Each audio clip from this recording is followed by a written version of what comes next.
C'est mardi, c'est l'heure des informations sur la télévision de la famille. Vous nous recevez chez vous. Bienvenue à cette édition. Au sommet de ce journal, la lutte contre la corruption en Afrique et plus particulièrement au pays des hommes intègres, le Burkina Faso produit son rapport d'auto-évaluation qui constitue à faire un point objectif de la Convention de l'Union africaine sur la prévention et la lutte contre la corruption adoptée le 11 juillet 2003. Et puis nous parlerons d'excellence dans cette édition. Israël enregistre son 13e prix Nobel. Joshua Ingrid remporte le prix Nobel de l'économie aux côtés d'un Canadien et d'un Américo-Néerlandais. Mesdames, Mesdemoiselles, Messieurs, bonsoir. Merci de vous informer sur Canal Vimkwega. Nous allons à l'hémicycle. Au nombre de 124, les députés ont donné à l'unanimité leur quitus au gouvernement afin d'adhérer à l'Agence pour l'assurance du commerce en Afrique, ACA. La rencontre avec Odette Zouangena, David Sawadogo. Les 124 députés présents ce matin à l'hémicycle ont donné leur quitus au gouvernement de Christophe Joseph Marie Dabiri pour l'adhésion effective du pays des hommes intègres à l'Agence pour l'assurance du commerce en Afrique, ACA, une organisation multilatérale couvrant le risque politique et le risque de crédit commercial en Afrique. De la même manière, sur un certain nombre de structures, et donc cette assurance était véritablement importante pour nous. Et nous avons pris le temps pour analyser et partir aujourd'hui parce que nous sommes dans la dynamique d'encourager les investisseurs directs étrangers, d'encourager nos compatriotes qui ont des capacités pour investir massivement, pour accompagner le nouveau programme national de développement économique et social. Et donc c'est dans tout ce cadre, dans cette vision de dynamique, de mettre en place un dispositif en tout cas incitatif et favorable à l'investissement privé. Nous avons pris aujourd'hui donc à solliciter l'adhésion. Je voudrais profiter en tout cas remercier le général député et féliciter en tout cas le président de l'Assemblée qui a présidé et qui a permis en tout cas que nous ayons à l'unanimité que l'ensemble des députés puissent accompagner, accepter De l'ACA, on retient qu'elle est une initiative de la Banque africaine de développement BAD et couvre 4 régions sur 5 en Afrique. Présentement, elle compte 20 États membres. L'adhésion à cette agence va permettre aux différents investisseurs qui veulent investir, les investissements directs étrangers dans certains secteurs. Vous savez, aujourd'hui, notre pays, nous sommes en train de développer beaucoup la production indépendante du solaire avec la construction des centrales solaires indépendantes pour pouvoir donc accroître la capacité de production au niveau de l'énergie. Ces investissements aujourd'hui, les investisseurs vont bénéficier justement de l'assurance pour le risque pays, donc politique, de violence, de catastrophes, terrorisme. Donc, ce qui permet à l'assurance, à l'investisseur de mieux pouvoir mobiliser des ressources à coût modéré pour pouvoir donc avoir un investissement rentable et faire sortir justement un coût de water qui est abordable pour les populations. Ainsi, avec l'aval de la représentation nationale, le ministre Lassane Kabouré a donc le feu vert pour finaliser le processus d'adhésion. Rappelons par ailleurs que le 14 octobre dernier, une convention de près de plus de 8 milliards de francs CFA avait été signée entre le ministre en charge de l'économie, l'ACA et la Banque européenne d'investissement BEI. Je vous l'annonçais en titre, après l'adoption le 11 juillet 2003 de la Convention de l'Union africaine pour la prévention et la lutte contre la corruption, le Burkina Faso s'est investi à produire un rapport d'auto-évaluation en vue de déceler les lacunes et insuffisances à parfaire le dispositif juridico-institutionnel de lutte contre la corruption donc au pays des hommes intègres. Les travaux ont débuté hier lundi. Le point avec Antoinette Abdouno, Gédon Tapsoba. L'ampleur du phénomène de la corruption sur le continent, selon des études, fait perdre aux 10 continents 148 milliards de dollars chaque année et les flux illicites qui partent de l'Afrique sont évalués à 60 milliards de dollars. C'est fort de ce constat que les États membres de l'Union africaine ont adopté le 11 juillet 2003 la Convention de l'Union africaine sur la prévention et la lutte contre la corruption. Ayant souscrit à la Convention, le Burkina Faso a mis tout en œuvre pour produire un rapport auto-évaluation. L'ouverture des travaux a eu lieu le 11 octobre 2021 à Ouagadougou. Le rapport d'auto-évaluation fait un point objectif de l'implémentation de la Convention de l'Union africaine sur la prévention et la lutte contre la corruption. Il y a un questionnaire qui est prévu dans le cadre de l'auto-évaluation et à chacune des questions, il faut non seulement répondre, mais apporter les éléments de preuve de l'existence ou de l'inexistence des dispositifs qui doivent être mis en place par la Convention. Et c'est ce rapport que nous avons élaboré l'année dernière, qui a été validé dans un atelier participatif et que nous avons soumis au Conseil consultatif. C'est l'objet de l'évaluation actuelle qui va permettre de discuter les différentes parties prenantes et discuter avec les membres du Conseil consultatif. Ce n'est pas la SELC ou le gouvernement qui va dire ce qu'il y a lieu.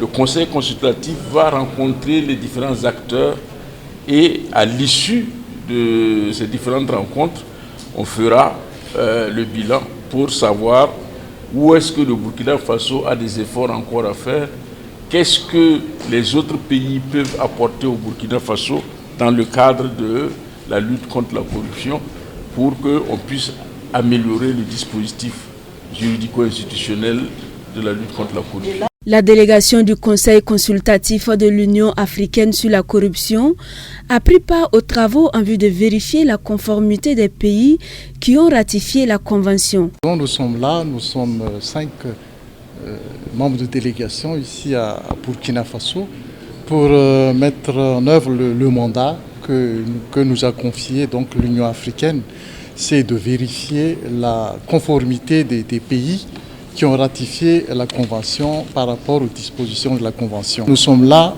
pas pour juger, mais nous sommes là vraiment pour apporter notre soutien technique aux responsables nationaux de la lutte contre la corruption, pour ensuite pour recueillir les bonnes pratiques du Burkina, pour pouvoir le transmettre aussi aux autres États membres de la... L'ASELC, qui est un organisme national en charge de la lutte contre la corruption, espère que ces objectifs seront atteints.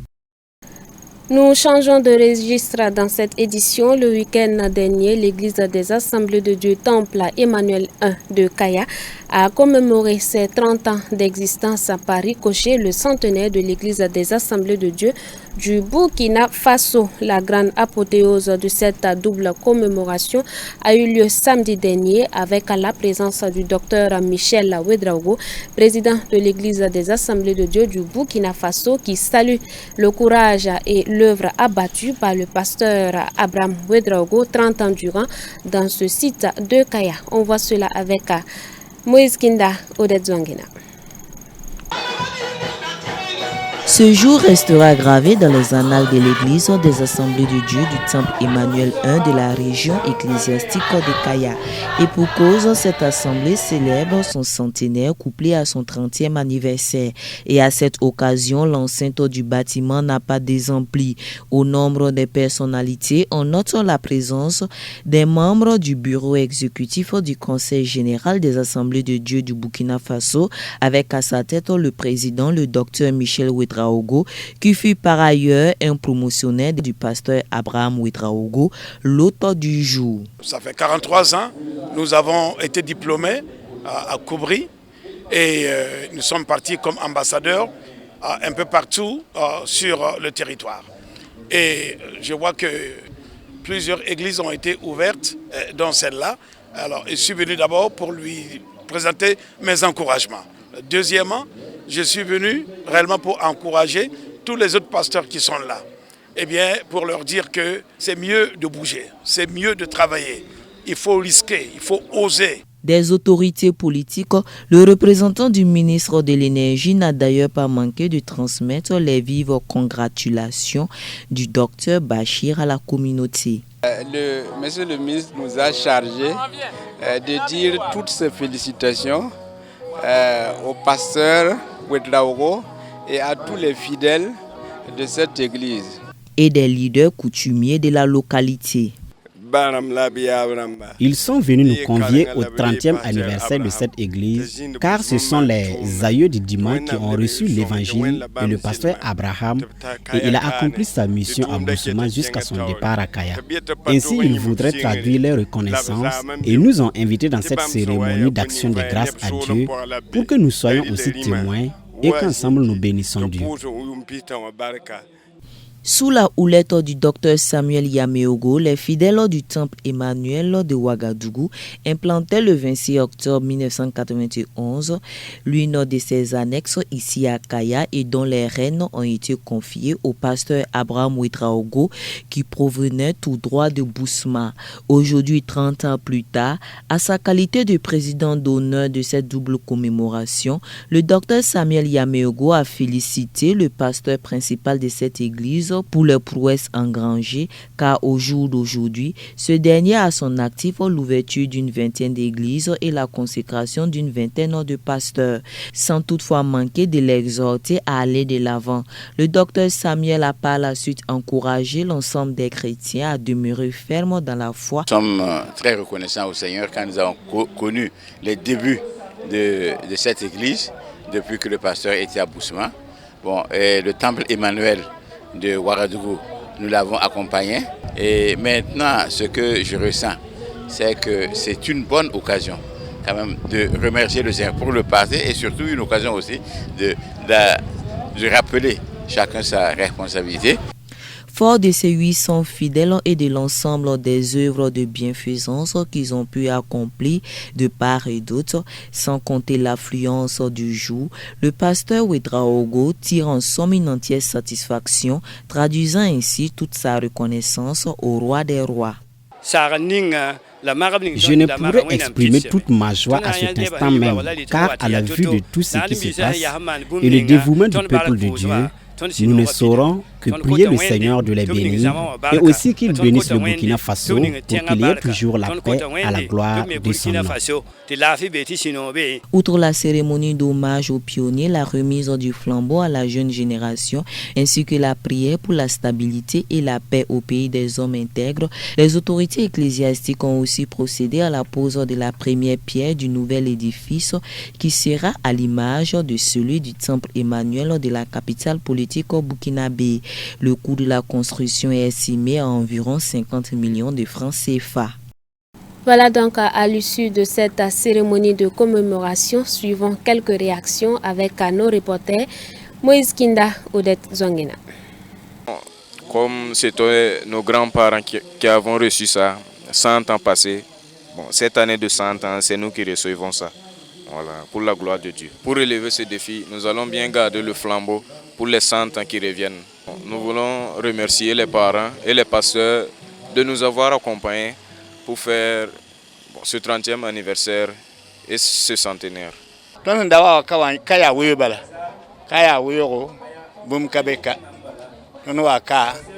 Je suis très content car lorsque nous étions arrivés, ce lieu était une brousse et nous avons apporté l'évangile de Christ il y a de cela 30 ans. Mais aujourd'hui, je me réjouis pour tout ce qui s'est passé. 30 ans passés, nous logeons à 500 mètres de là. Donc tout le matériel de construction se posait dans notre cour. Et quand c'est dimanche, à l'époque c'était un hangar, je ramassais les bancs, venir classer. Et c'est notre fût avec lequel on puisait l'eau, qui était sous forme de pupitre. On prenait un tissu pour étaler là-dessus. C'est une grande joie pour moi vraiment de voir ce que l'œuvre est devenue. Vraiment le Seigneur étant fidèle à ses promesses, disant que quand il commence son œuvre, il achève. Vraiment, j'ai vu sa grande main à l'œuvre. Vraiment, on est comblé de joie pour ce que le Seigneur, l'Éternel, a fait pour nous. depuis les 30 ans là jusqu'à nos jours là. On a vu la main puissante de Dieu sur l'église Temple Emmanuel et ses adeptes. Vraiment, on lui rend grâce. Voilà.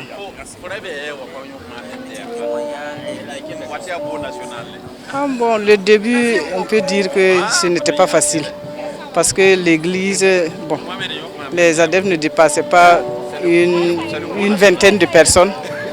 Et si on veut voir présentement, l'église peut dénombrer au moins plus de 800 adeptes. Donc vraiment, on rend grâce à Dieu pour tout ça. Toujours dans le même registre ecclésiastique, mais cette fois-ci un autre volet. Une première dans la province du Boulgou, 77 couples chrétiens ont régularisé leur situation matrimoniale tant sur le plan administratif que religieux. Une initiative de l'Association des servantes de Christ de Tenkodogo. On voit cela avec Xavier Ouedraogo, Antoinette Bénon. Mariage collectif, une première dans la province du Boulgou. Le samedi dernier, grâce à l'organisation de l'Association des servantes de Christ AIC de Tenkodogo, 77 couples ont pu régulariser leur situation matrimoniale tant sur le plan administratif que religieux. Une cérémonie qui s'est déroulée dans la salle polyvalente de l'étalon de Tenkodogo. Le maire de la ville n'a ménagé aucun effort à se déplacer pour unir ces couples. Mais vu le nombre, les plus vieux et jeunes couples ont symboliquement suivi les instructions du maire et aux autres d'imiter. Avant toute chose, le maire a pris le soin de leur expliquer l'importance de cet acte civil car cela permet aux deux conjoints d'être cadrés par la loi. Il leur a également prodigué des conseils malgré leurs expériences à gérer un foyer. C'est une grâce parce qu'aujourd'hui, avoir la chance, l'opportunité de sceller 77 mariages n'est pas donné à tout le monde. Et mieux, parce que ce soir, nous devons encore sceller 8 autres mariages collectifs. Nous avons 85 couples que nous allons célébrer aujourd'hui. Ça veut dire que c'est une journée qui sera marquée dans le livre d'or de la mairie, parce que c'est vraiment la première fois que nous avons cette occasion. Et nous voulons en tout cas rendre grâce à Dieu qui nous a permis en tout cas d'assister à cette, même d'organiser en tout cas ce grand événement. Je voulais en tout cas remercier très sincèrement les organisateurs, les servants du Christ, d'avoir eu cette idée lumineuse de sensibiliser leurs sœurs et fidèles de rentrer dans ce jour. À la suite du mariage civil, les 77 couples ont été unis devant l'instituteur de ce lien sacré qu'est Dieu lui-même. Encore là, ils ont été exhortés à mettre Dieu au centre de leur foyer, car avec lui, il n'y a point de déception. L'orateur principal, le pasteur Toussaint Bationo, les a invités à s'aimer davantage, à être humbles et se pardonner mutuellement. C'est en cela que l'ennemi n'aura point de victoire. L'ASC par qui cette cérémonie a eu lieu se félicite et donne gloire au Seigneur pour avoir exaucé leurs vœux, car cela les tenait vraiment à cœur. La parole de Dieu nous dit que nous sommes la lumière du monde. Et nous avons vu que de par nos comportements, nos paroles et nos actions, nous devons faire refléter cette lumière. Et même dans la vie conjugale. Donc nous avons vu que parmi nos fidèles, il y a plusieurs qui n'ont pas régularisé leur mariage vis-à-vis de l'état civil et même au niveau de l'église. Et cela nous tenait à cœur. C'était un rêve pour nous depuis 2018 d'organiser cet événement. Et Dieu merci, aujourd'hui l'événement a eu lieu. Je suis très heureux de ce jour spécial. On remercie l'ASC qui nous a permis de faire célébrer notre mariage aujourd'hui. Le parrain et la marraine de ce mariage collectif félicitent l'association des servants de Christ pour cette sensibilisation à être en règle avec Dieu et la loi. Et vu l'importance d'un tel acte, ils n'ont ménagé aucun effort à les accompagner. 77 couples dans un mouvement, j'allais dire communautaire comme cela est fait, et parrainé par une église prestigieuse, on ne peut pas refuser. C'est un challenge, c'est vrai, mais c'est un motif de fierté pour moi d'avoir été retenu pour parrainer donc autant de couples. C'est une grâce que l'Éternel m'a offerte.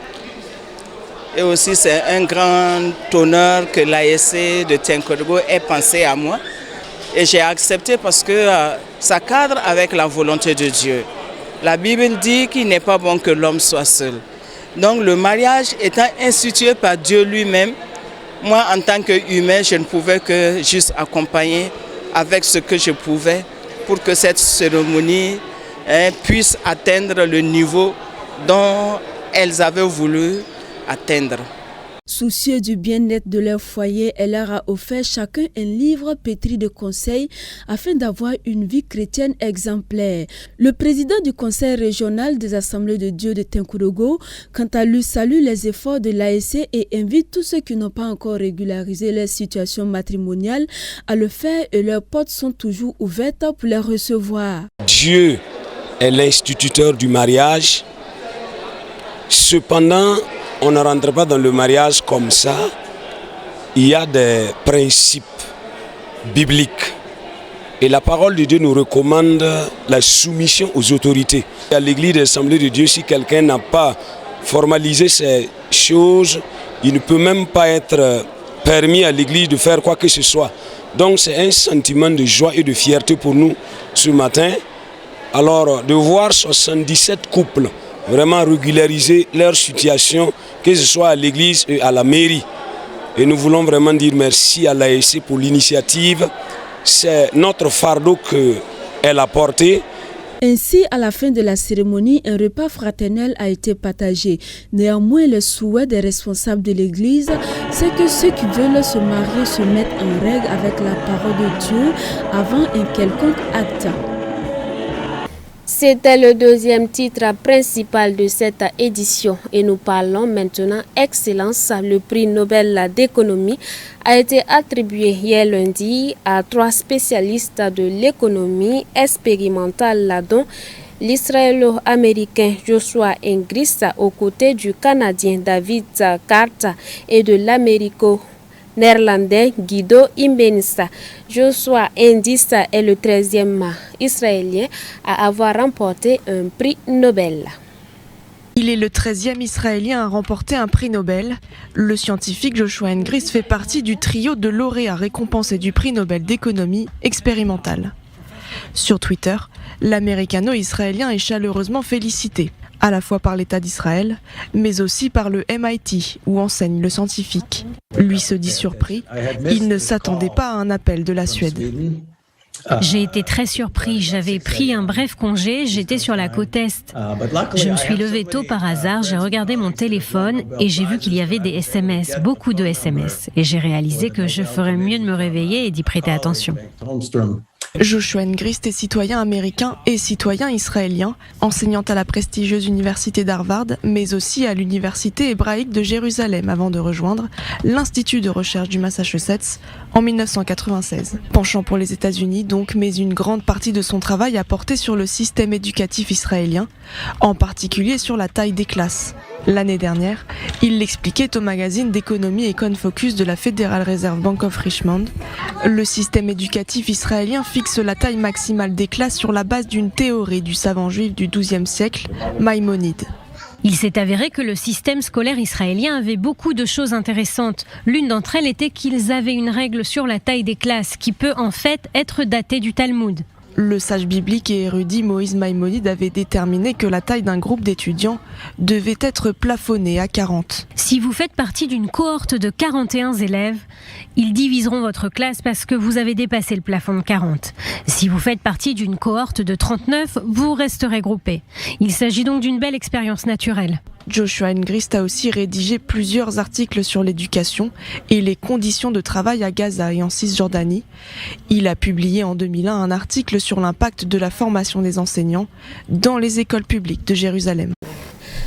C'est le dernier élément de cette édition, mais avant, je reprends pour vous le titre principal de l'actualité au plan national. La lutte contre la corruption en Afrique et plus particulièrement au pays des hommes intègres, le Burkina Faso, produit son rapport d'auto-évaluation qui constitue à faire un point objectif de la Convention de l'Union africaine sur la prévention et la lutte contre la corruption adoptée le 11 juillet 2003. Les travaux ont débuté hier lundi, un élément que vous avez pu suivre dans cette édition. Vous nous avez reçus depuis Barsalgo, Béguédo, Bourzanga. Bonsoir chez vous, demeurez bénis en Christ Jésus.